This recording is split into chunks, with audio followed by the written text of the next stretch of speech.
the video on. It's a good thing that nobody's watching right now because I forgot to turn the volume on. I forgot to turn my microphone on. Anyway, I'll just trim that first part out later on. Today we're going to be working through pretty much all the lower body stretches. No foam rolling today, and if you want foam rolling, please leave it in the comments because I don't really know what you want. I'm just kind of doing what I would do.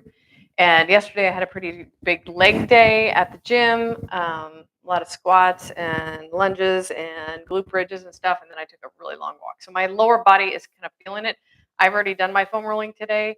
Again, if you want me to do more foam rolling videos, I can definitely do that, no problem.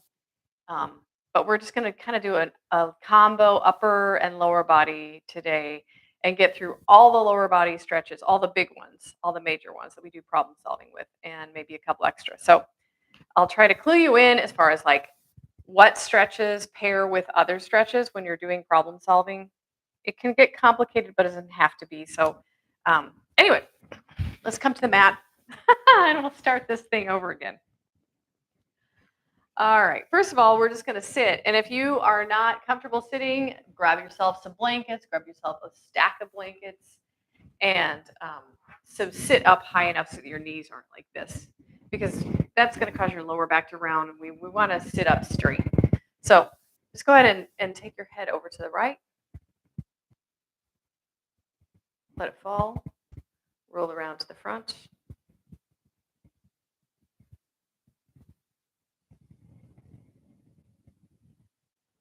Around toward the left and back up again. And then take it back the other way.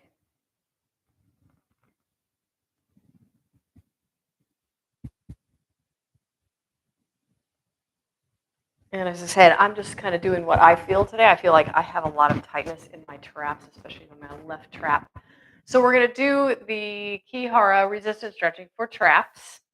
There are some that you can do with bands and stuff, but I'm not going to get into that today. Hopefully my microphone will stay out of the way when I'm doing this one.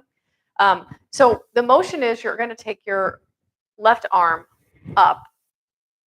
You're going to push back with your hand.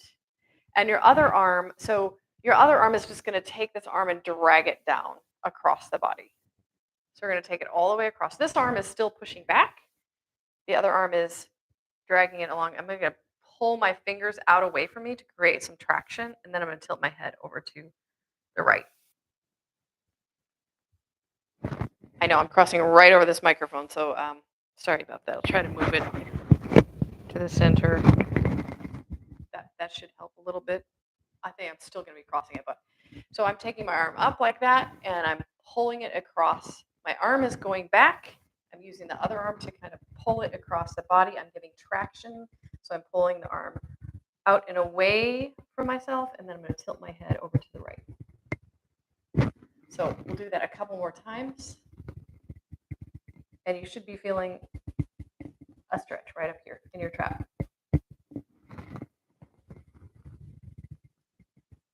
If you have tight traps, it's good to resistance stretch them first. Usually that means your pec minor and your pecs and your anterior delt are going to be tight too. So yeah, going after those muscles is great, but stretching out the ones in the back are almost as important, because we think of it as a Chinese fan. So if we've got a bunch of knots in our Chinese fan, you open them up, little case, put a bunch of knots in it, and you try to close it. So by closing it, I mean the muscles got to kind of contract so that the front part of the shoulder can stretch. If you've got a bunch of knots in there, it's sometimes all you feel is your traps just tightening up in big knots. So that's why we're doing this. So now the other arm up, we're going to pull it across the body with the first arm. If any of this hurts, please stop doing it. I have a shoulder injury right now, so I'm kind of feeling it out myself. I'm feeling like this is a good stretch for my shoulder, but if you're feeling like anything painful, I would stop doing it. So as you get down to the bottom, you're going to tilt your head up to the left. I really don't do this stretch a lot myself. I tend to just try to work this muscle in the gym, doing Y flies, reverse fly. You could just, do this with bands or weights.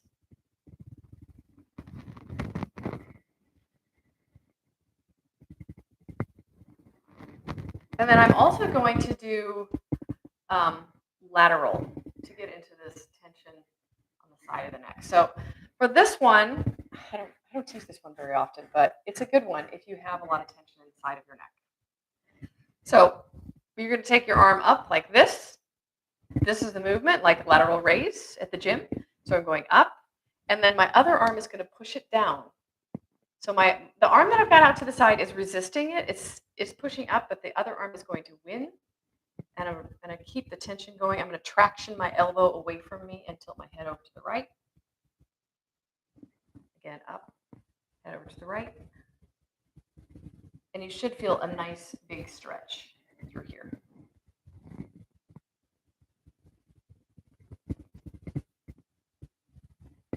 We'll just do like 4 or 5 of these. All right, and the other side. So if you're not feeling anything, imagine tractioning the elbow away from you and see what that gets you. So I'm going up, I'm pushing it down with the other arm, and at the end, I'm going to tilt my head over to the left. And kind of depress the shoulder a little bit.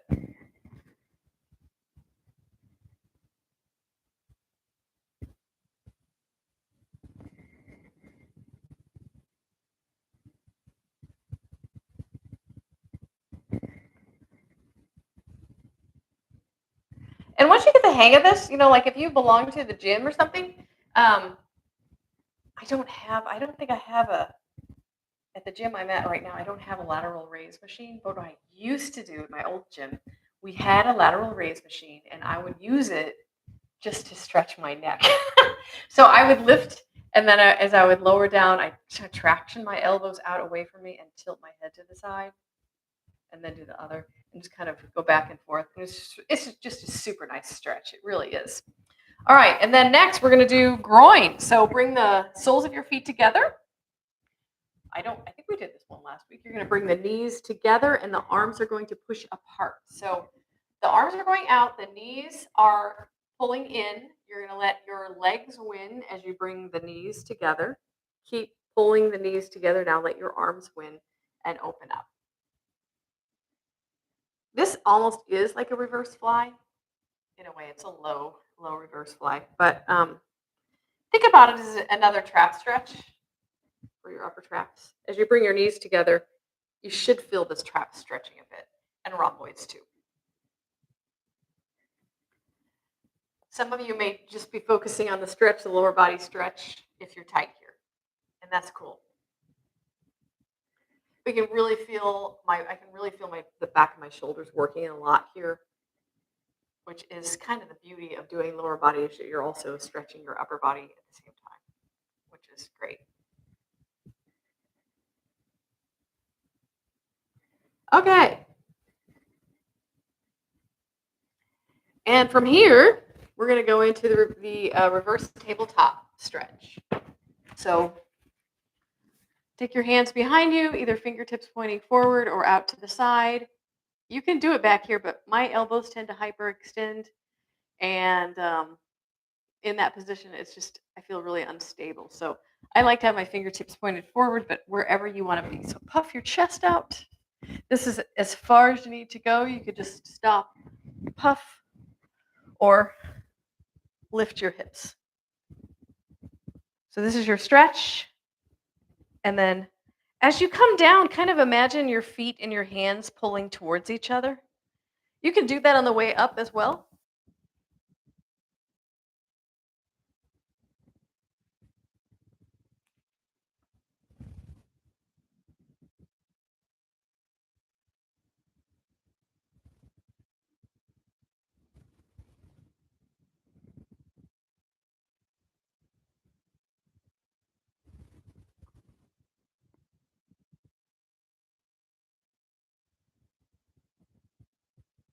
This feels so good. I don't want to stop doing it.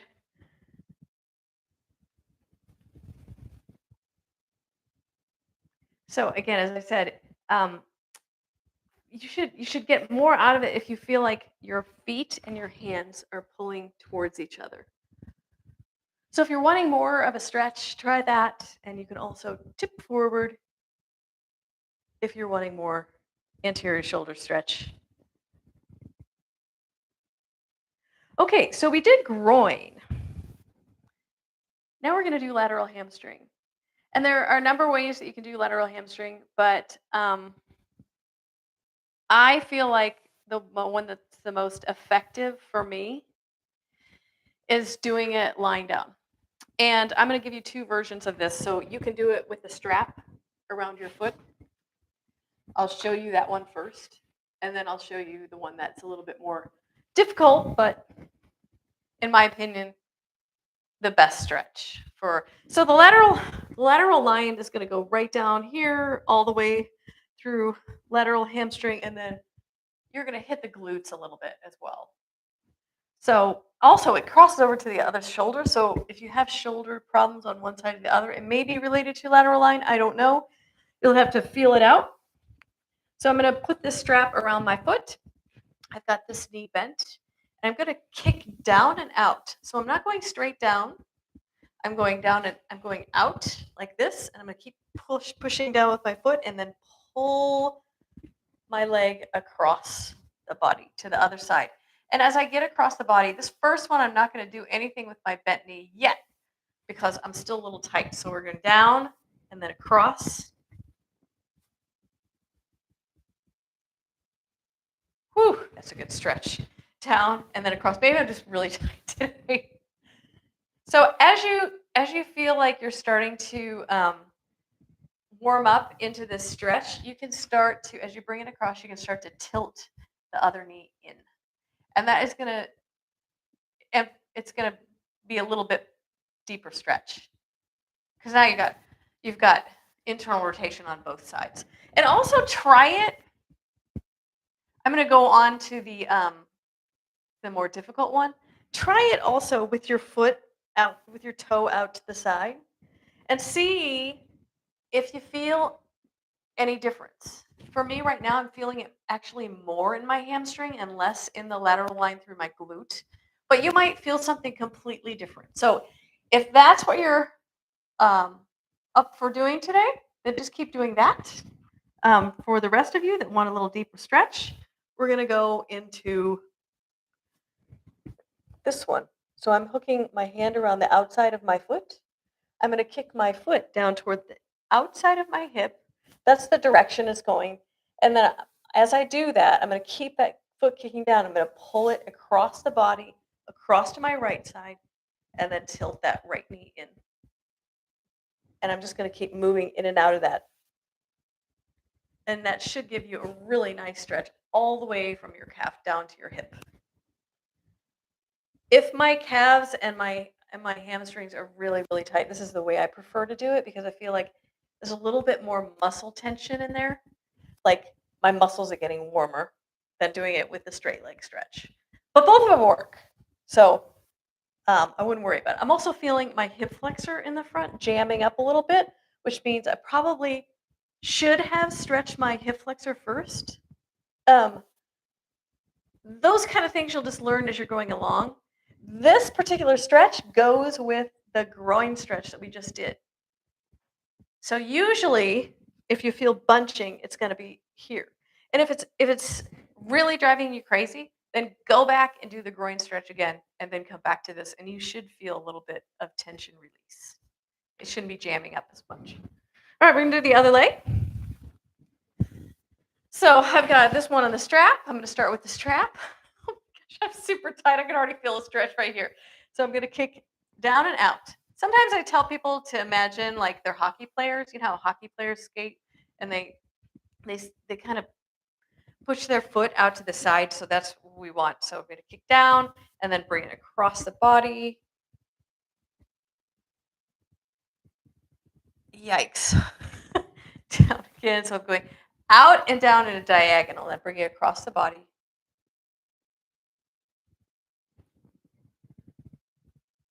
Ideally, you want to do at least 8 of these, or since we're doing both stretches, I'm not going to demonstrate all of them.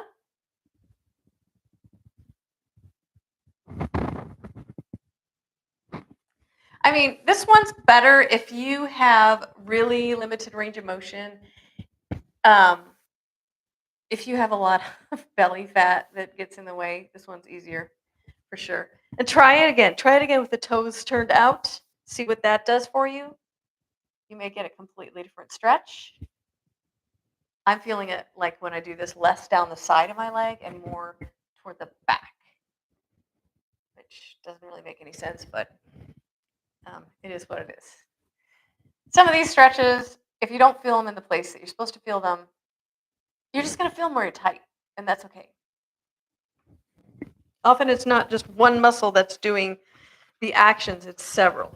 So again, the other stretch for lateral hamstring, I'm going to angle my knee in. My heel, I'm going to catch the outside of my foot. My heel is going to kick down toward the outside of my hip. I'm going to keep it kicking down and then pull it across the body. And as I do, I'm going to tilt this left knee in. So you can do that with a straight leg one too. Tilt the left knee in when you get to the stretch point. So why are we going through this full range of motion? Well, there's several reasons. One is that it's going to help warm the muscle up, which is going to help it stretch better. That's what the resistance is for.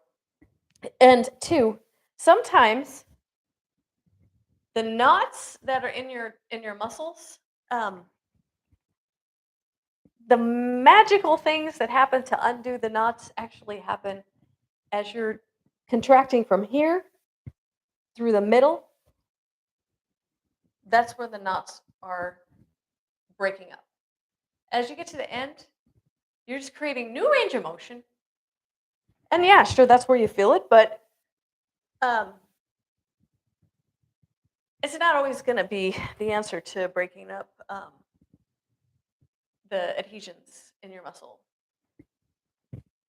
So the theory is that the sarcomeres that are bound and have adhesions, they're resting next to sarcomeres that are healthy. And as you contract, the sarcomeres grab together, and then as you stretch, they have to pull apart by a little bit, and they can start pulling out those knots in your muscles. And otherwise, if you don't get those knots out, then it's just kind of like tying a knot in a rubber band and stretching it. The knots are still there. They're just the rest of the muscle is having to pick up the slack. So, all right. Next, since we didn't do the hip flexor, I want to do the hip flexor next. And again, you can do this one on a chair, or you can do it kneeling. I prefer to do it kneeling, but you can do this one with your foot on a chair. And as you do the foot on the chair one, I'm just going to demonstrate it quickly. I'm going to imagine my legs pulling together. I've got posterior pelvic tilt. This is anterior, this is posterior. And as I do that, I'm going to shift forward into the chair. You should feel a stretch here and back. So I've got my feet pulling together, posterior tilt. Should be your hip flexor stretch. But I much prefer to do it kneeling. I just think it's a better stretch.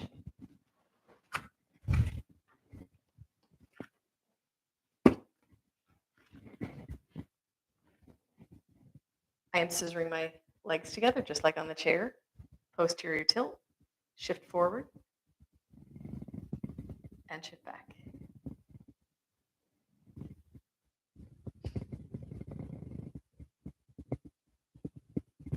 Feel free, if you are, super flexible and you want to take this stretch a little bit farther as you kind of, you get that warmed up feeling and you want more and you want more. Feel free. If you're like a yoga person, come out here, put your hands on your thighs, pull that pelvis back into even more of a posterior tilt. Maybe even shift forward and try to touch your hands to the floor. So go as deep as you want, but I encourage you to warm up just using this resistance stretch first. But yeah, I do get a little greedy with this one sometimes.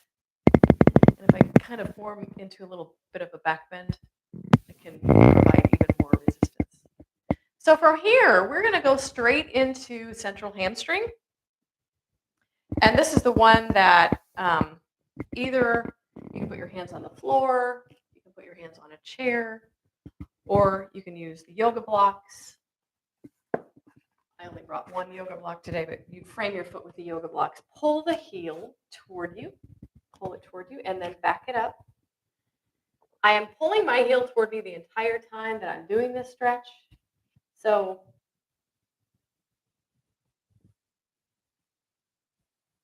that's the resistance. It's like a hamstring curl at the gym.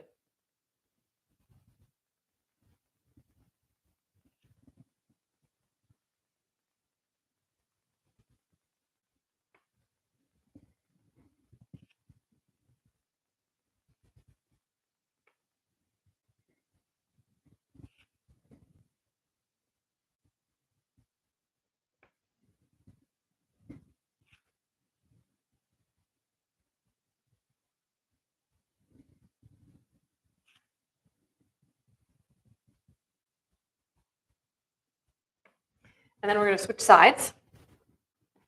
Do the hip flexor on the other side. Again, you can do this with your foot on a chair. Just make sure everything's stable. Scissor your inner thighs together, belly in and up, shift forward and back. Try not to lean forward because you're going to lose most of the stretch if you do that.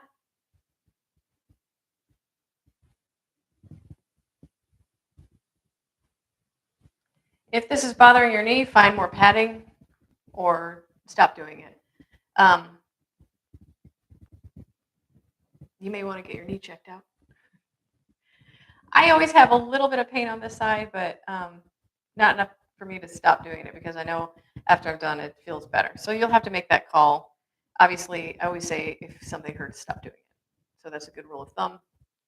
But if you know this pain, you're familiar with this pain, and you know it's not going to hurt you, or your doctor told you that it's not going to hurt you, then you're probably okay.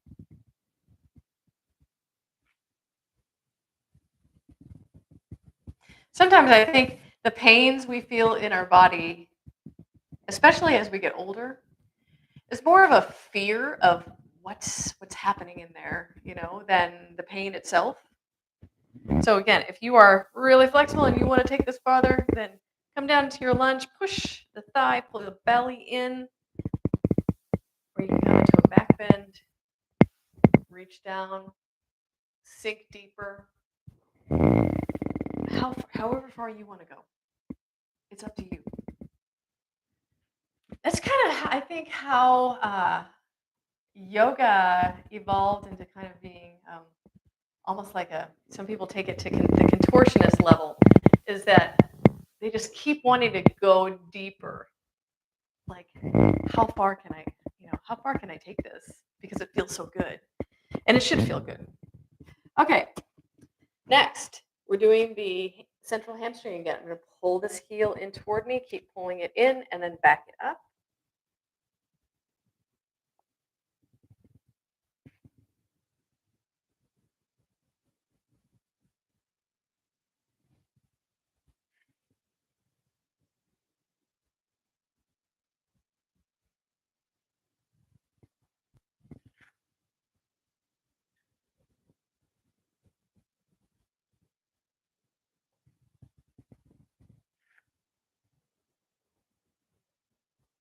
So my heel is always pulling toward me, going through this stretch.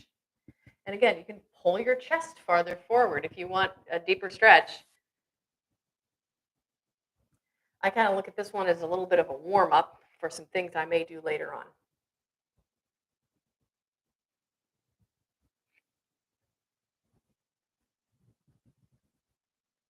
Okay, so the first two stretches we did for legs, groin and lateral hamstring, those two go together. So usually from a muscle balance perspective, If your groin is really open, that means usually your lateral line, your lateral hamstring is going to be tight. You could have the opposite. I've seen it before where people they can take their leg way, way, way across their body, but their groin's really tight. So you could be one or the other. This one is pretty self-explanatory. You really feel it. I mean, I feel the jamming in the front of my hip if I haven't done my hip flexor stretch first. So next, we're going to do medial hamstring and quad. And medial hamstring is another one where we're lying down.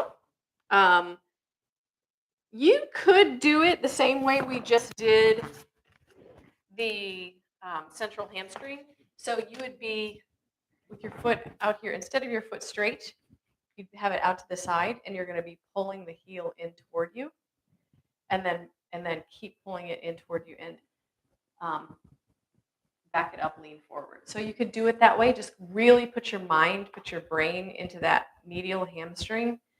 Otherwise, we're going to do it on our back. So I was just giving that option in case you're pregnant or something, because you don't want to be on your back for as long as we're doing this. If you, depending on your, the stage of your pregnancy.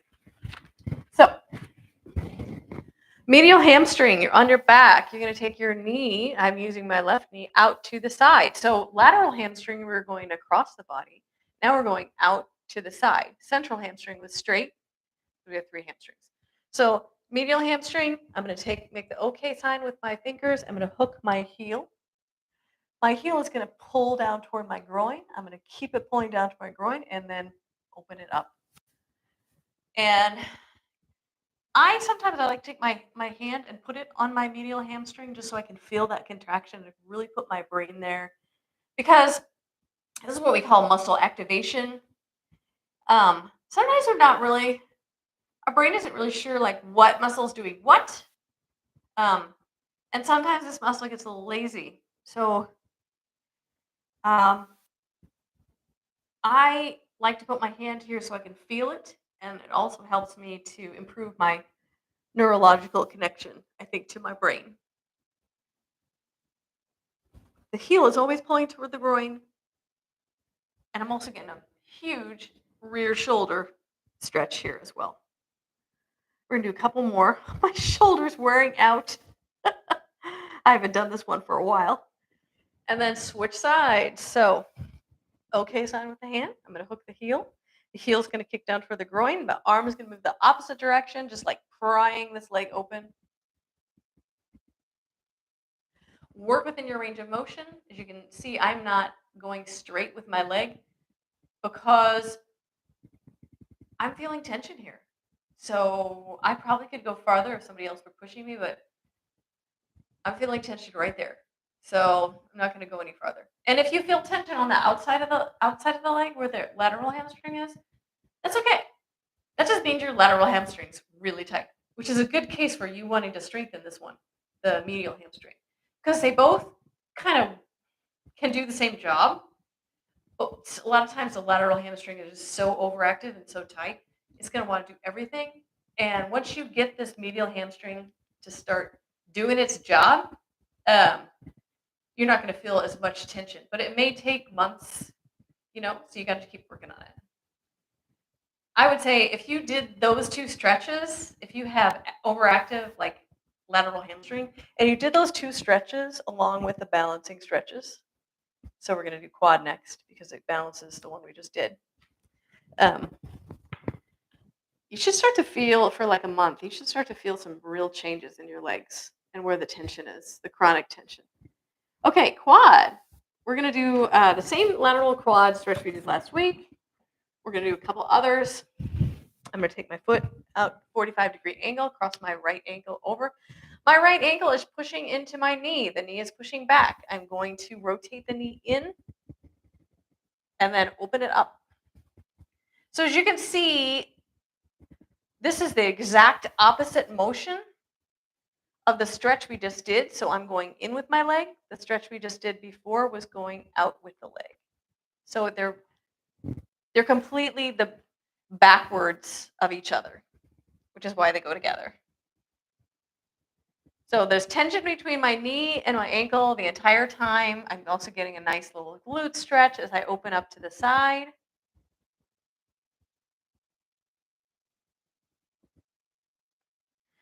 My belly, my hip is going to want to pop up as I rotate in. Just try to minimize it. And if you want more quad stretch, pull the heel in.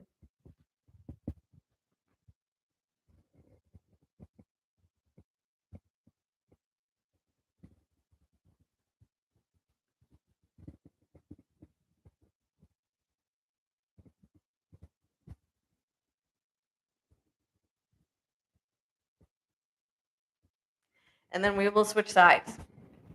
So right foot out to the side, 45-degree angle, at least a 90-degree bend in your knee. Push the ankle into the knee. Knee pushes into ankle, rotate in and open.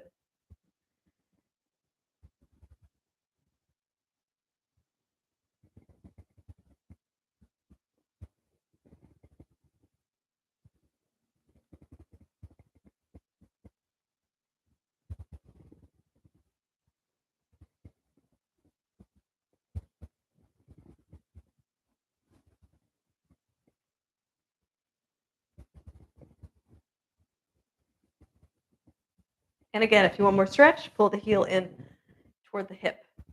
I'm getting a little bit of kneecap pain on this because I have a little bit of a kneecap tracking issue right now, but I know this pain, so I'm not overly concerned about it. If you are concerned about any pains that you may be having, stop what you're doing. Go get it checked out because you never know what it is. You could have like a, torn meniscus or something in there. I had a friend recently that just got his knee checked out, the doctor, and he's got the patellar chondromalacia and also a torn meniscus. So we could all be, some of us are walking around with damaged meniscus. We don't even know it, Sometimes the pain does not present itself. And then when we feel pain, we're kind of like, oh no.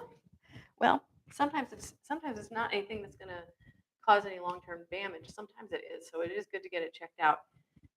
So next, we're going to do a little quad exercise. Just a nice little quad warm-up.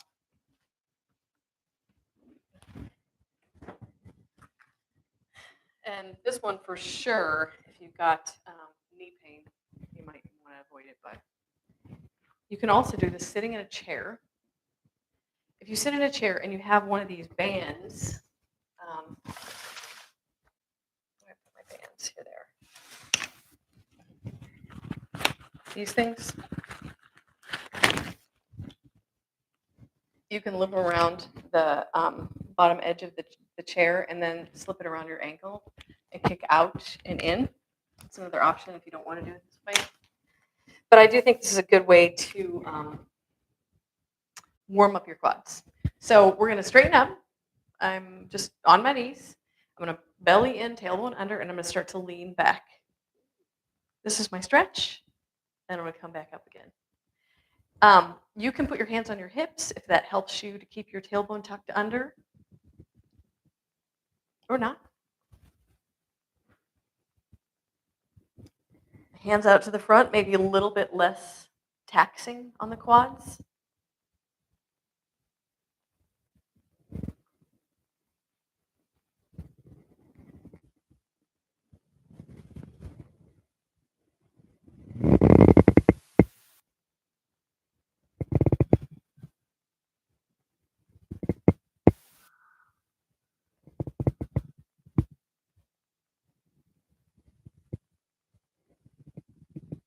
Are we having fun yet?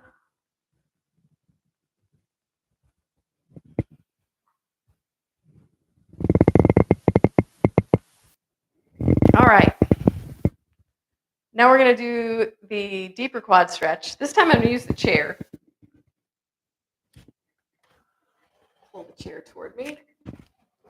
But you can use the wall. You could use this. Last week I did this one up against the wall.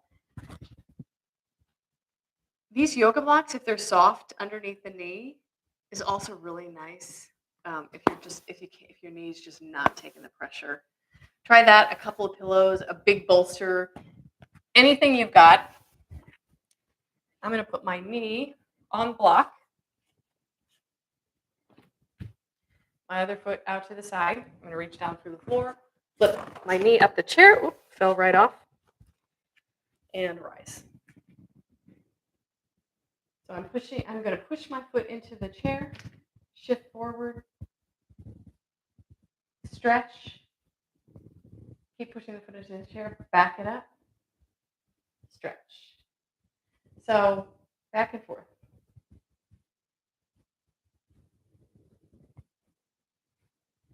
Sometimes I like to do a little back bend with this one. Get my upper body a little stretched too. You can try that.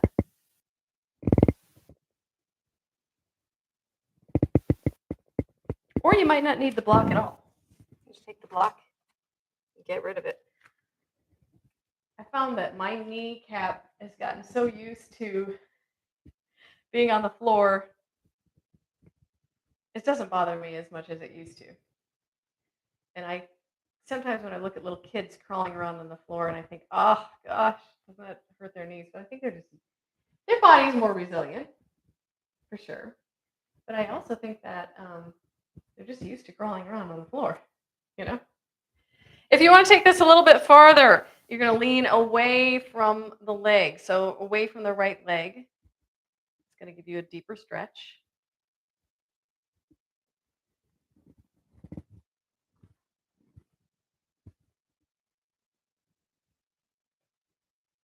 And then switch sides. This one I'm going to do at the wall so you can see what it's like at the wall. I've got my blanket. Keep in mind, the closer the blanket is to the wall, the deeper the stretch you're going to get. So if you're not very flexible, you might want to start with the blanket a little bit farther away from the wall. I'm going to flip my foot up the wall. Take the other foot out in front. Push into the wall to shift forward. Keep pushing into the wall to back it up. You should get a stretch both ways.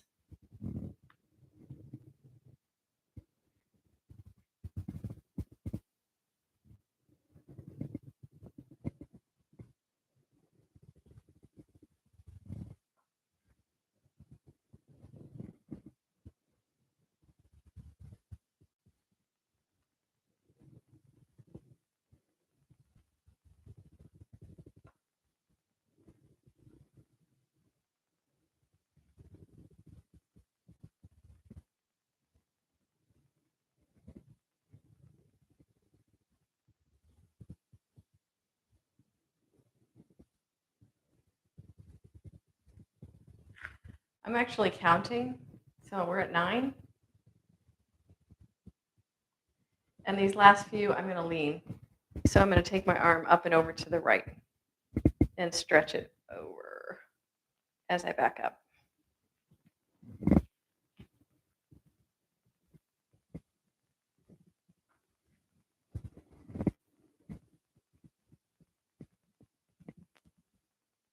Okay, next we're going to hit calves. And, you can do this calf stretch with the chair. I know some people just really don't like downward dog at all.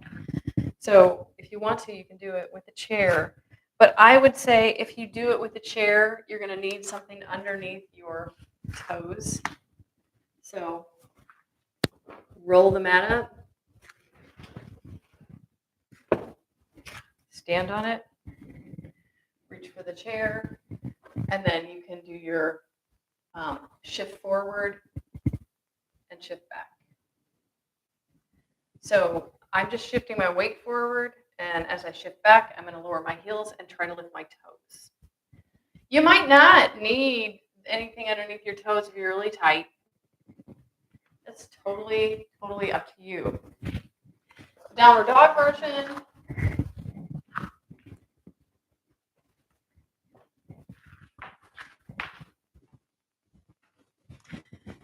I'm going to start with my hands and knees. Tuck my toes under, lift up and back. Downward dog, lift the heels, shift forward, shift back, slowly lower the heels. This is a chest stretch and a calf stretch, so don't forget that. As I shift back, I'm going to try to tilt my tailbone up, press my heels down, and lift my toes, and press my chest toward my thighs.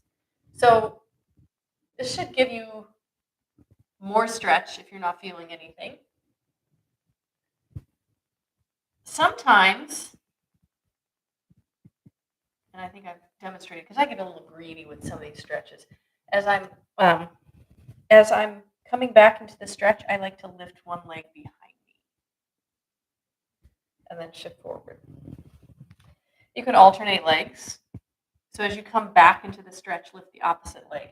And you're really going to feel a much deeper stretch in the calf. You can try angling your heels, so bring the heel kind of out to the side.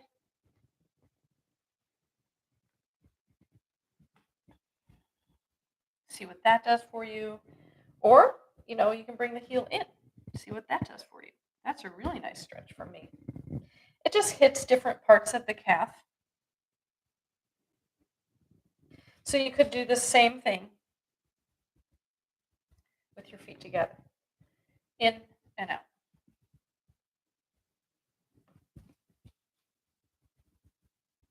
All right. And next, we're going to move on to the hips, the abductor. So we're going to stand up for this one. I'm going to cross my ankle over the thigh, press the ankle into the thigh. For this one, stick your butt out behind you. Keep pressing the ankle into the thigh. Come on down until you feel a stretch. Keep pushing the ankle into the thigh to rise back up again.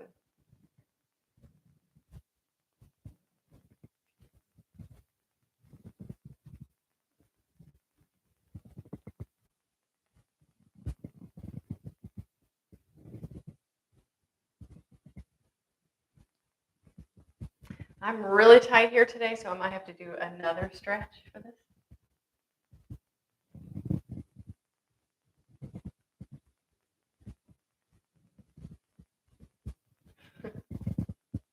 Imagine that. I did glutes at the gym the other day. So yesterday, actually. So my glutes are tight. This is good. That means they worked.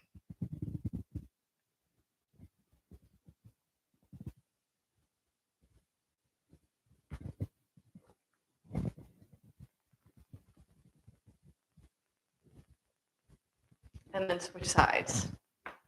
So ankle crosses over. I'm just hanging onto the wall because I can. Press the ankle, and I want it to be more about the stretch than the balance. But if you're really wanting to challenge yourself with balance, then don't hang on to anything.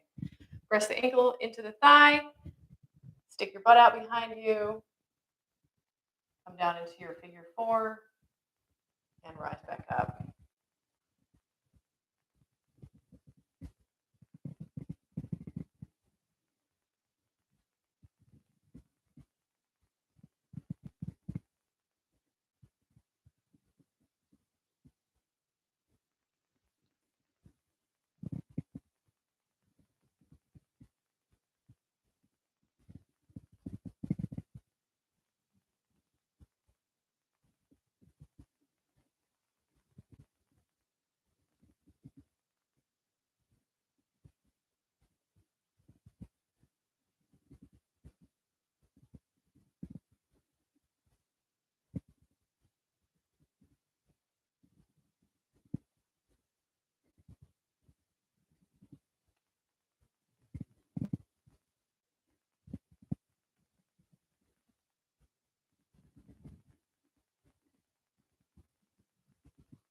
All right. While we're up here, we're going to do a little bit of an upper body stretch. So this one, you're going to stand near a wall and take one arm behind you. So I've got my right arm behind me. I'm going to step forward with my right leg. Push my hand into the wall and start to turn away from the wall, and then pull back toward the wall.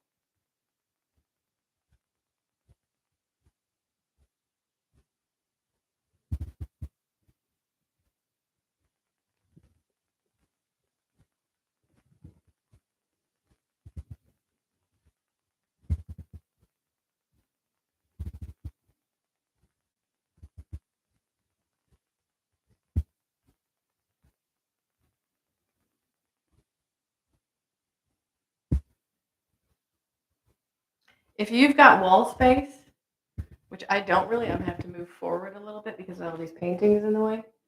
I like to do this one in diagonal. Same thing, you're going to press the arm into the wall and then turn away and then pull back. And if you want to get into your forearms, it's a really easy way to do it. You're going to tilt your hand so that the pinky's on the wall and press the hand into the wall and then pull the fingertips back toward the forearm. That should get into the inside of your triceps or golfer's elbow. And then for the other, turn your palm upside down, press the back of your palm into the wall and turn and make a fist. So those are the two options. We're going to do the other side. So I've got my hand behind me. I'm stepping forward with my left foot. I'm going to press my left hand into the wall, turn away from it, and then back again. This is the one, last week I did this one on the floor. So you can roll in and out of it, but some people, I've had people in class that say this, it's too much pressure on my boobs, or they're pregnant, they can't do it. This is another way to do it. So you actually may prefer this over the floor.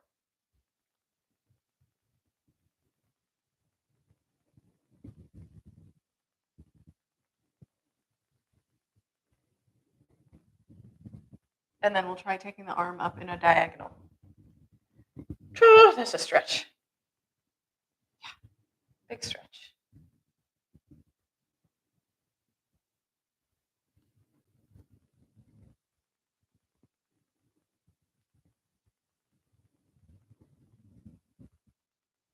Again, if you want to take this into the forearm, rotate your hand so that the thumb is up, the pinky is at the wall, press, rotate, and then bring your fingers back toward the forearm. And that should be a huge stretch for the inside of your forearm. And then the opposite, to catch the supinators outside, press the back of the hand, rotate, make a fist. So if you have a tennis elbow, try this out. See if it gets rid of it, or at least temporarily. And if it does, then you just need to do it more, right? Okay, next, we're going to do adductors. So obviously adductors and abductors go together. Last week, I did the splits one. This week, we're just going to do a leaning from side to side. You can get a little lat action in there. And this is another one we're going to be on the knees. So if you need the padding, go get it.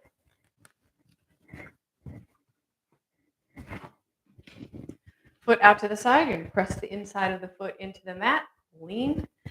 And you can make this into a lat stretch by pressing the elbow out, holding it steady. I feel like this one for the inner thigh, it's more about the lat for me. It's more what I feel than the inner thigh. So pick and choose which inner thigh resistance stretch you want to do. If you want to do the one lying on your back, do the one lying on your back with your feet moving in and pressing them open. Totally up to you.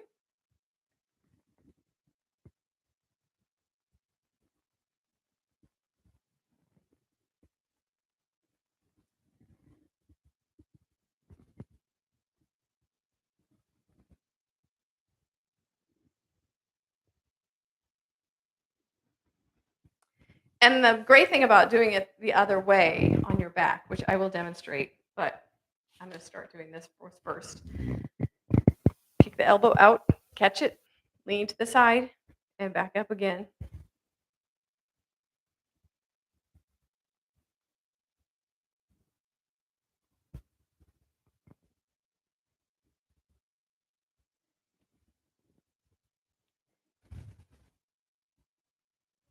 So if you're keen on doing this one, keep doing this one, but the one that I feel is the more effective is the one on the back, where you're opening your legs, pushing open, and then bringing the heels towards each other. But it's really up to you, and it's just mostly for me, what I feel is I have just greater range of motion here, so I can tax the muscles a little bit more. My inner thighs tend to be a little bit lazy, and don't want to do their fair share because I just don't use them enough, I think. So I really want to wear these puppies out so that my hips aren't so tight all the time because these balance each other. If your inner thighs are really tight, usually you do not have such tightness in the hips. Whereas if you're super open in your inner thigh, guess what's shortening? Yeah, it's your hips. So that's what's going on there. All right.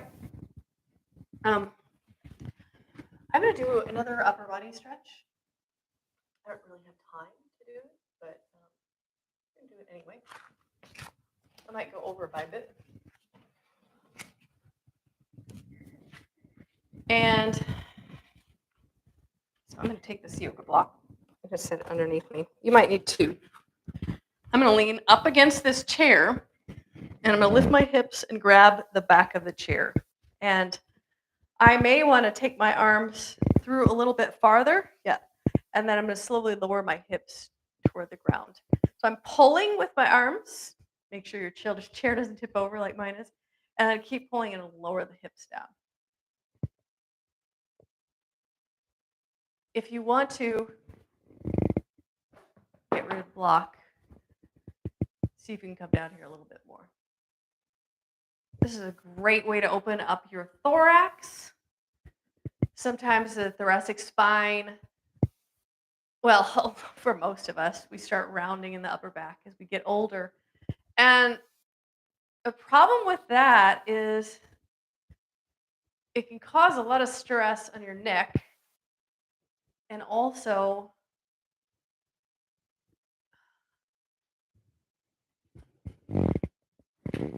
the more forward head and rounded you are, you're not getting as much oxygen.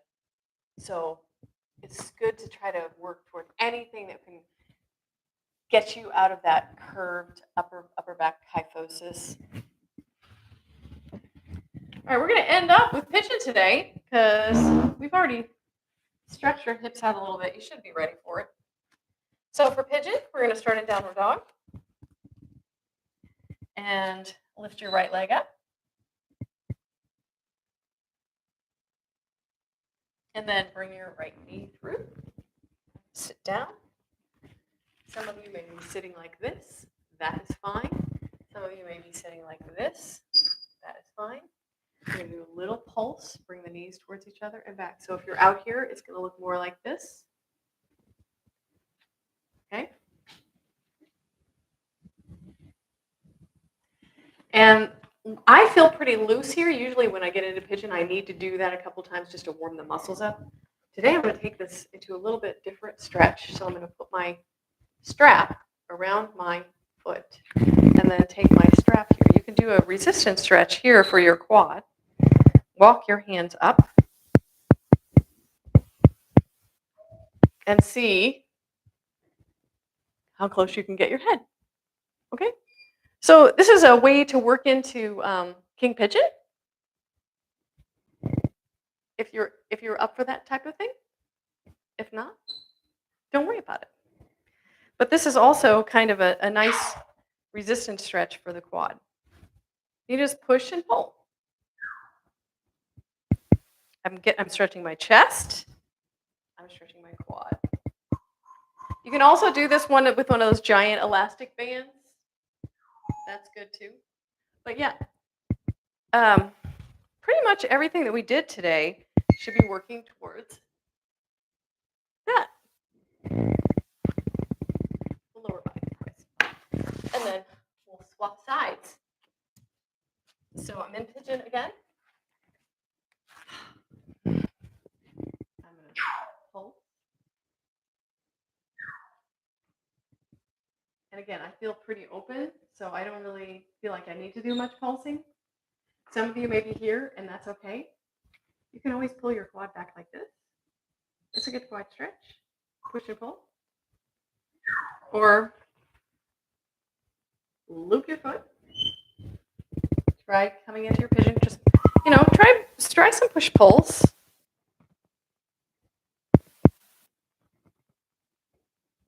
With all the quad stretching and the hip stretching that we just did, you should feel pretty open.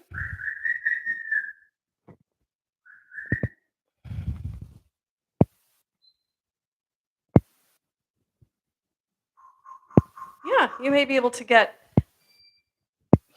to hook your toe. You never know.